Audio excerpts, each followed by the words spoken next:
আমি সদৌ অসম জাতীয়তাবাদী যুৱ সন্মিলন আৰু সন্মিলিত অসমীয়া যুৱ শক্তি অসম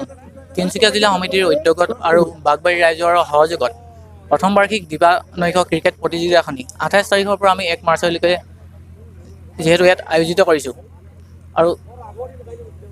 যিহেতু আয়োজিত কৰা আমাৰ মূল কাৰণ আজি অসমৰ বিভিন্ন প্ৰান্তৰ বিভিন্ন ঠাইৰ পৰা অহা যিসকল দলৰ খেলুৱৈ সেই দলুৱৈসকলৰ ইয়াত নিজৰ এক বিৰল প্ৰতিভা প্ৰদৰ্শন দাঙি ধৰিছে। লগতে তেওঁলোকৰ যি খেলৰ যি প্ৰতিভাসম্পন্ন গুণ সেই গুণবোৰ যাতে আজি ক্ৰীড়া সন্থাৰ যোগেদি আমি জনাব বিচাৰিছোঁ। এক সুকীয়া বিৰল প্ৰতিভাৰে তেওঁলোকৰ নিজৰ যি দক্ষতা সেই দক্ষতাসমূহ যাতে এক ক্ৰীড়া সন্থালৈ এক বিশেষ বাৰ্তা যায়,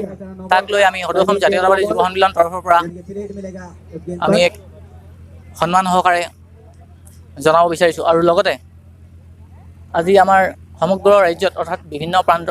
প্ৰান্তে আমাৰ যি আন্দোলন কাক লৈ যি আন্দোলন চলি আছে, অৰ্থাৎ নাগৰিকত্ব বিধেয়ক লৈ যি আন্দোলন চলি আছে আৰু সেই আন্দোলন আমি সদৌ অসম জাতীয়তাবাদী যুৱ সন্মিলনে আমি কেতিয়াও মনা নাই আৰু নামানো।